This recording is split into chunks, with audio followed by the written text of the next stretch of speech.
Hi there!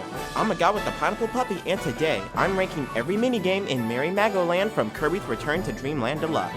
To start things off, I'm gonna go through each minigame explaining how it works, what I thought, and forming my ranking along the way. You ready? Let's get rolling. Starting off with the first game, Egg Catcher. In this game, Robo Dee will throw 30 eggs along with some bombs. The player holds the B button to keep Kirby's mouth open, and lets go to close his mouth. The goal is to swallow as many of the 30 eggs as you can, but if you swallow a bomb, it's an automatic game over. Each minigame has 3 levels of difficulty, and for this one, the higher levels increase the speed of the eggs being thrown. Personally, I think this is the minigame I had the most fun with out of all of them, because when I played level 3 for the first time, I was determined to get all 30 eggs, which took a lot of tries. Let me tell you that the satisfaction I had when getting all 30 was awesome. Honestly, I wish there was an endless mode where you can go for high scores and see how many eggs you got.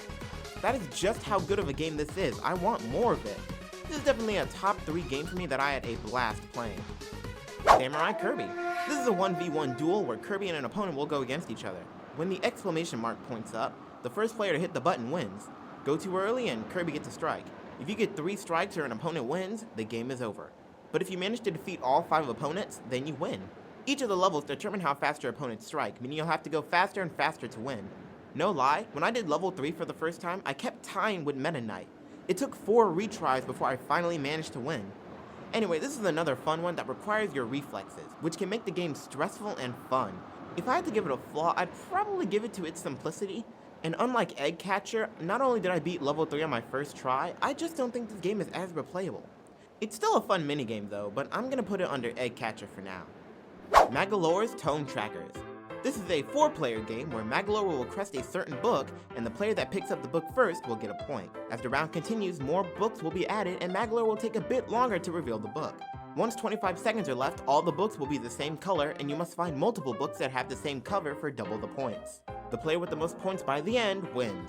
Each of the levels here affect the difficulty of the CPUs and how many books appear during each game. Overall, Magolor's Tome Tracker is definitely enjoyable. It's always a blast to try and hurry to find the correct book and then race over there before your opponent gets it, making it frantic fun. For now, I'm gonna put it above Samurai Kirby and below Egg Catcher. Checkerboard Chase. This is an elimination game where 4 players are on a checkerboarded platform with the ability to release shockwaves that will make the blocks within that line fall. Use these shockwaves to make your opponents fall from the stage. Once a player falls 5 times, they are out of the game and the board will shrink. The last player left wins. The CPUs actually don't change depending on the level.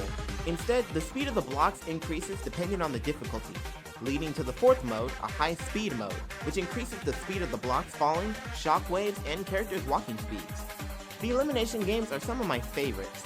Trying to be the last player standing by getting rid of your opponents while also being aware so you don't get eliminated is a fun time. I'm putting this one under Egg Catcher and above Magolor's Tome Trackers. Bomb Rally. Another 4-player elimination game where 4 players smack around a bomb with frying pans. Depending on when you time your swing, you can send the bomb super fast, and if you press A before the bomb gets to you, you can switch the direction the bomb goes, which is a really good way to mess up players. If you miss the bomb, you're out and your character gets replaced with the bubble. The last player to not get eliminated wins. The levels here just increase the reaction times of the CPUs, making it harder to get them out. Out of the 3 elimination games featured, this is probably the worst, which actually kinda sucks because the game isn't even that bad. The other elimination games just happen to be better. It's the simplest out of all of them, but it's still a really enjoyable game. I'm putting it right under Checkerboard Chase. Crackity Hack. This is a 4-player game where the goal is to strike a boulder the hardest. 4 bars will move, and you'll want to hit A when they're at the top to build up strength. After this, you'll jump and try to line up the 2 crosshairs. The more accurate you are, the stronger you'll be, and then you'll strike the boulder. Your strikes will create cracks in the ground, and the crack that goes the furthest wins the game. The levels in this game determine the speed of the bars, crosshairs, and how many bars need to be filled. It also becomes harder to beat the CPUs. This is a really fun minigame that's really replayable. It kinda reminds me of that one Mario Party game where you wind up the Shy Guys and see which one goes the farthest. I would say this is better though because it requires actual skill instead of just button mashing. If you aren't absolutely perfect, there is no guarantee you'll win, making it tense when you watch your crack to see if it goes the furthest. I also like how if you do perfect, you can get a score of 999.99, and your crack will actually go to the other side of the planet, which is really cool. I'm gonna put it above Bomb Rally but under Checkerboard Chase. Smash Ride, another 4-player game where the goal is to push your opponents off the stage in order to get points. You're riding on a Smash Star, which you're able to charge up to push opponents and other creatures off the platform. Every player you push off gives you 1 point, while other creatures will get you more. This makes it a battle to push the most opponents off. The player with the most points by the end wins. The levels actually increase the difficulty of the CPUs, as well as adding additional tweakers and characters. I think it's fun, but overall it's an alright minigame.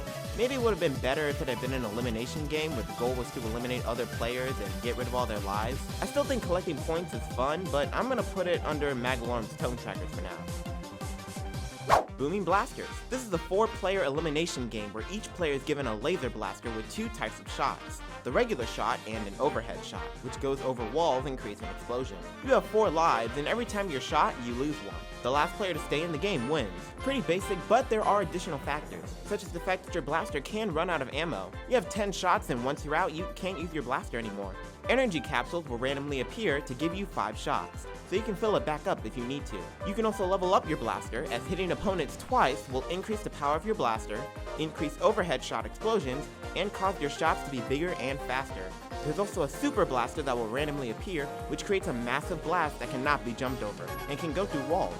It can only fire 1 shot before the blaster returns to normal. Finally, there's no time limit, but if a match goes on for longer than 1 minute and 15 seconds, then bombs will start raining down from above, making it harder to stay alive.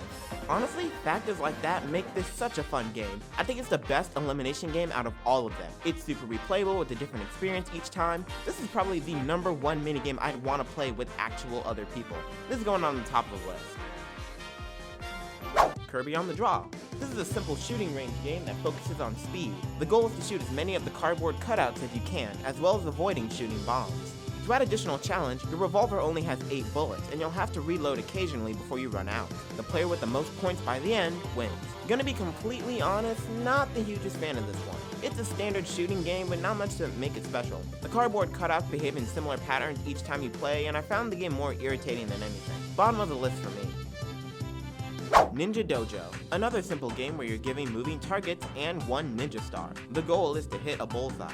Try to get a bullseye on every target to win. The levels in this one simply alter how many targets there will be in total. I think this is a really simple yet really fun minigame. Each of the targets feels different and can be very difficult at times to hit. It's fun to go for those bullseyes, and it's really fun when you get multiple in a row. Putting it above Samurai Kirby and under Smash Ride. Samurai Kirby 100, the final game in Merry Magoland and the only online one. This is a variant of Samurai Kirby where instead of going against 1 opponent, you're going against 99 online players from around the world. Once the exclamation mark pops up, hit the button and you'll slice through every player you manage to beat. Pretty fun switch up to the regular mode, although I do think I prefer the regular one. Probably because I can actually win that. I'm putting it directly under the regular version of Samurai Kirby. And with that, we have our official ranking. My ranking of the Merry Magoland minigames from worst to best are Kirby on the Draw, Samurai Kirby 100, Samurai Kirby, Ninja Dojo, Smash Ride, Magolor's Tome Trackers, Bomb Rally, Crackity Hack, Checkerboard Chase, Egg Catcher, and Booming Blasters. What do you think? Am I absolutely wrong and you think that Egg Catcher sucks eggs? Tell me what you think in the comments below. Thanks for watching, and don't forget, no matter how weird you are, you'll never be as weird as the guy with the pineapple puppy.